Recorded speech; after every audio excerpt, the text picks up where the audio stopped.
عزیزان دیدار جانی سلام، امیدوارم حال همتون عالی باشه. توی تمامی این 9 قسمت برنامه‌ای که پخش شد ما همش از بودن در زمان حال و حضور داشتن در لحظه اکنون صحبت کردیم و خیلی روی این مسئله تاکید کردیم که در زمان حال بمونیم و حضور داشته باشیم. علت این همه تاکید چیه؟ اول از همه باید تعریف 3 واژه خیلی مهم رو بدونیم: واقعیت، حقیقت و توهم. واقعیت یعنی روی دادن کل اتفاقها در جهان هستی که بهش میگیم واقعیت. حالا حقیقت چیه؟ حقیقت درکیه که معنا و مفهومش کاملا درست و درست بودنش رو مطابق با واقعی بودنش نشون میده. و زمانی ما به حقیقت میرسیم که تمامی نیروهایی رو که بر هر چیزی اثر میذارن رو بشناسیم. حالا توهم چیه؟ توهم یعنی پریشان پنداری، یا توی روانشناسی بهش میگیم هالوسینیشن، که به چندین حالت حسی، اطلاعاتی و ادراکی اتفاق میفته. حالا توهم حسی چیه؟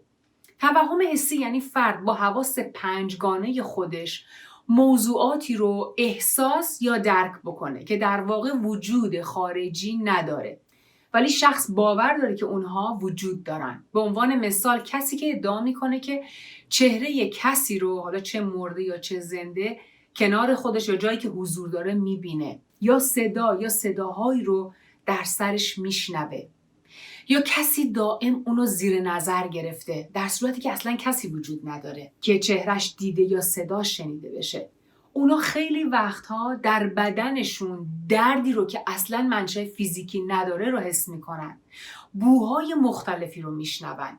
اینها توهمات حسی و اطلاعاتی هن که حتما باید بررسی بشن و تحت درمان قرار بگیرن.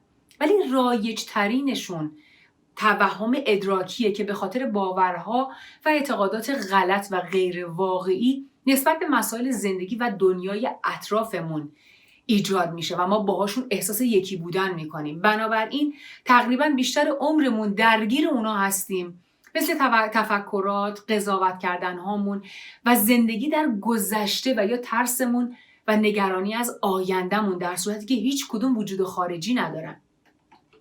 وقتی اون افکار توسط شخصی باور میشن، یک نوع توهم به حساب میان. حقیقت و واقعیت اینه که حاضر و آگاه بودن در زمان حال کلید رهایی از بیشترین حجم رنج‌های ما هستن. حالا چطوری؟ معمولا وقتی ما در حال غذا خوردن یا در حال تماشای تلویزیون، رانندگی کردن، آشپزی کردن، آب دادن به گلها، ورزش کردن و خلاصه هر کاری که مشغول انجامش هستیم، کل حواسمون و انرژی و افکارمون هر جایی هست غیر از همون کاری که مشغول انجامش هستیم. درسته؟ یعنی تنها کاری که بلد نیستیم و یاد نگرفتیم اینه که در اون لحظه حضور داشته باشیم.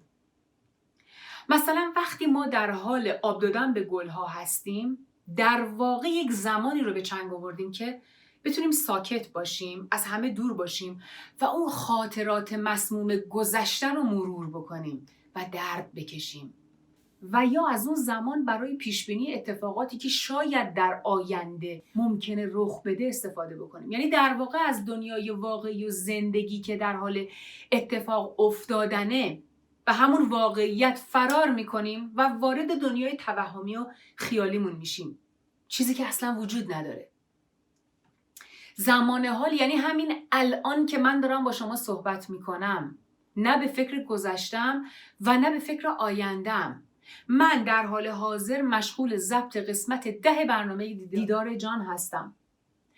وقتی شما هر کاری رو با تمام انرژی، شادی و حضور کامل انجام بدین، کیفیت اون کار رو به مراتب بالاتر میبرین و تاثیرگذاری اون کار رو بیشتر و بهتر میکنین. درسته؟ ولی ما لذت بخشترین کارهای زندگی رو بدون حضور انجام میدیم، مثل غذا خوردن که یکی از لذت‌های بزرگ زندگی بشره. وقتی میخوایم غذا بخوریم هیچ وقت غذامون رو با دقت کامل نگاه نمی‌کنیم.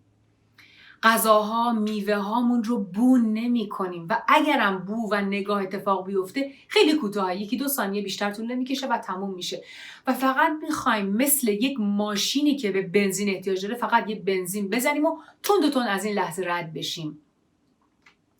منظور از بودن در زمان حال و حضور داشتن در زندگی و حس لحظه زندگی اینه که خوب غذاتون رو تماشا بکنید، با غذاتون ارتباط برقرار بکنید، چشاتون رو ببندید و چند بار عمیقاً غذاتون رو بو بکنید و هر قاشق از اون غذا رو حس بکنید.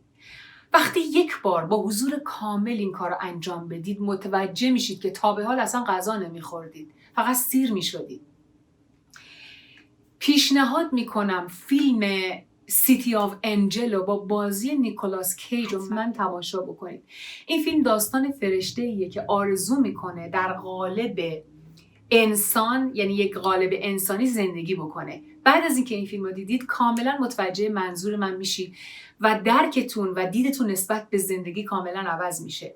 دلخوشی‌ها، شادی‌ها و لذت‌های زندگی به داشتن چیزهای بزرگ و تجملاتی و گرون نیستن. زیبایی‌های زندگی به حس کردن و لذت بردن از همین چیزهای به ظاهر کوچیکه. بیاین از امروز اینطوری زندگی کنیم، یعنی فقط در لحظه های زندگی حضور داشته باشیم.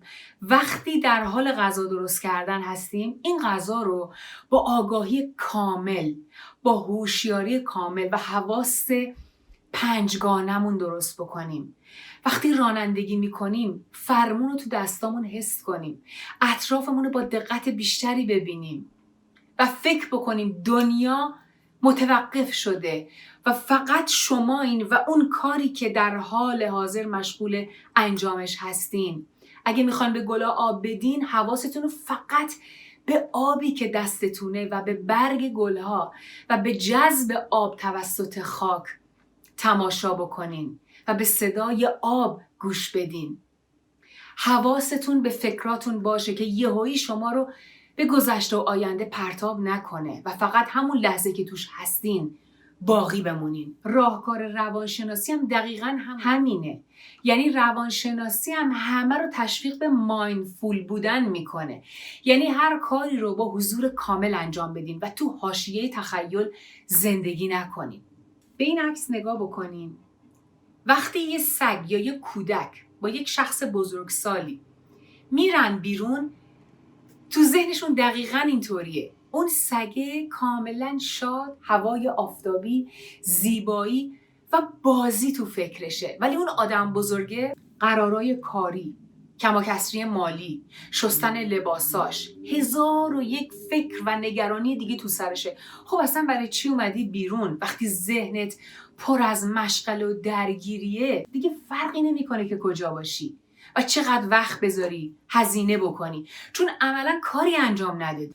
تو قسمت قبلی گفتیم 98% افکارمون تکراری هن. یعنی تمام افکار دیروزمان و 80% افکار ما منفی هن، سمن و استرس ناشی از اون افکار منفی باعث ترشح هورمون کورتیزول میشه که روی سیستم ایمنی، فشار خون، حافظه و خیلی جای دیگه تاثیرات مخرب میذاره.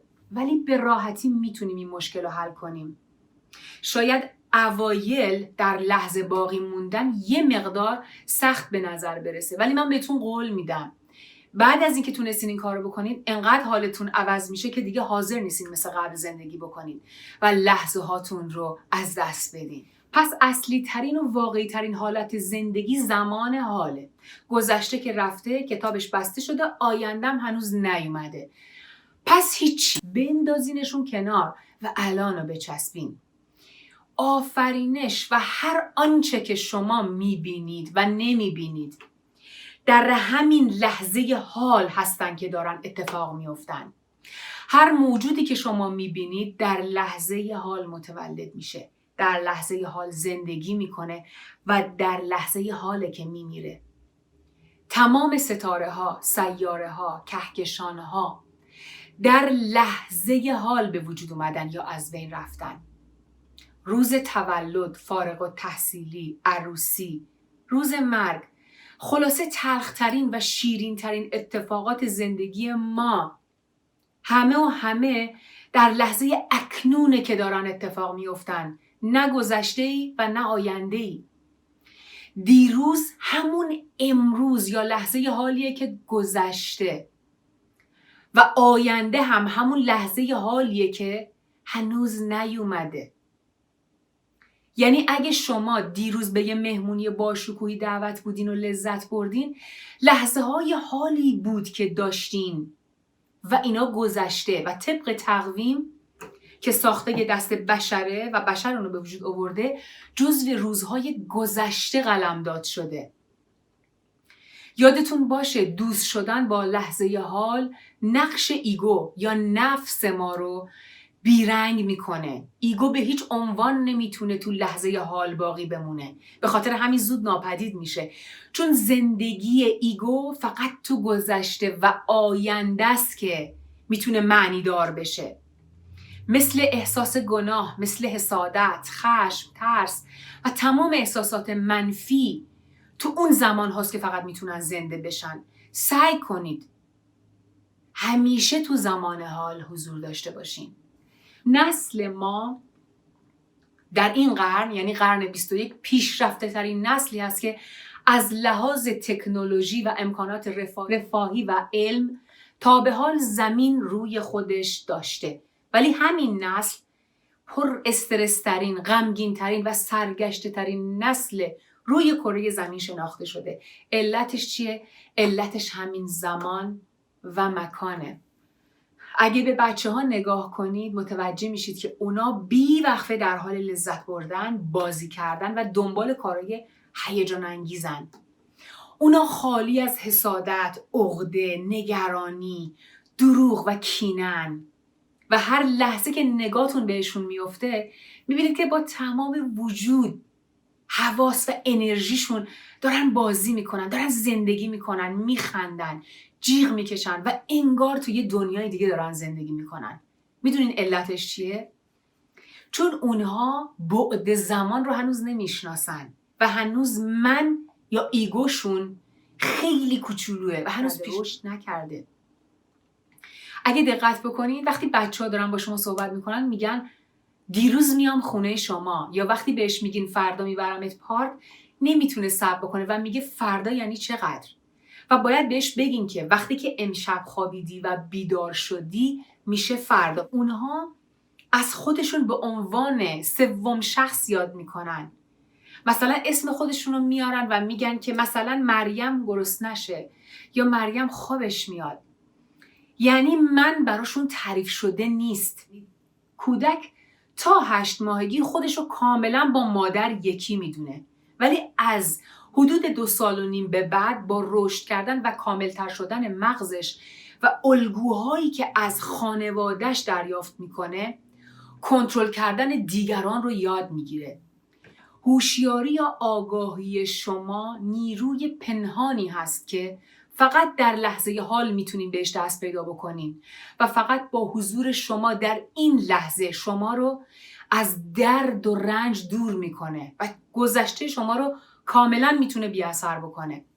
قوی ترین و جادویی ترین سلاحی که در اختیار دارین و میتونین به سرعت افکارتون رو با توجه به اون آروم بکنید عمل تنفس شماست. همیشه سعی بکنید حواستون به تنفستون باشه. با توجه به تنفس شما میتونید تمام احساسات و حضورتون رو به درون و لحظه حال جمع بکنید. اون وقت در کمال شگفتی میبینید که این عمل جادویی چطور تمام افکار منفیتون رو میتونه ذوب بکنه. گر شوم مشغول اشکال و جواب، تشنگان را کی توانم داد آب. گر تو اشکالی به کلی و حرج، صبر کن از صبر مفتاح الفرج. احتما کن احتما زندیشه ها، فکر شیر و گور و دلها بیشه ها. احتماها بر دواها سرور است، زانکه خاریدن فزونی گر است. احتما اصل دوا آمد یقین، احتما کن قوت جانت ببین. مولانا میگه اگه من مشغول سوال و جواب باشم، تمام حواسم این ور اون ور باشه، کی میتونم به داد تشنه ها برسم و به اونا بیام آب بدم؟ میگه اگه تو به کلی توی تنگنا و شرایط بسیار سختی هستی، فقط باید صبر بکنی، چون خیلی وقتها صبر کلید رهایی از تمامی مشکل هاست. سعی کن از اندیشه ها و فکرهای عذاب آور دور بشی و فقط توی زندگی جاری بشی، چون اندیشه های تو مثل شیر و هوشیاری تو مثل همون گورخر هستن. میگه اون شیر وحشی همون ایگوی توه، اندیشه های تو، ترس های تو و استراب تو هستن و غذای این شیر درنده و گرسنه آگاهی تو هست. میگه جای این شیر درنده تو بیشه است. بیشه کجاست؟ ذهن تو. پس بیا احتما کن، یعنی پرهیز و دوری بکن از فکر کردن و از تو زمان حال دور شدن. توی زندگی بمون، تو زمان اکنون بمون، چون همیشه پرهیز کردن بهتر از دارو خوردنه. و ببینید اینجا مولانا چقدر تشبیه قشنگی میکنه و میاد بیماری گر رو مثال میزنه. گر همون جربه، یعنی یه اینفکشس دیزیزه، یه بیماری واگیرداره که به انگلیسی بهش میگن اسکیبیز. این بیماری پوستی یه بیماریه که توسط یک انگلی که بسیار ریزه و در این بالا میبینید 8 پام داره ایجاد میشه. این جاندار میکروسکوپی میاد زیر پوست حفره‌هایی رو ایجاد میکنه و همونجا زیر پوست میاد تخمک گذاری میکنه که خارش بسیار بدی تو اون نواحی ایجاد میشه، در نهایت منجر به زخم میشه.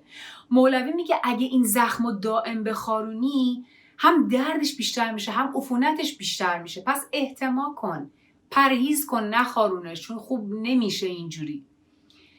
و کلید رهایی تو هم از افکار و اندیشه ها همون دوری کردن، همون پرهیز کردن از فکر کردنه. پس بیا به حضور برس تا بتونی در واقع قدرت و اصل خودت رو و جان خودت رو ببینی.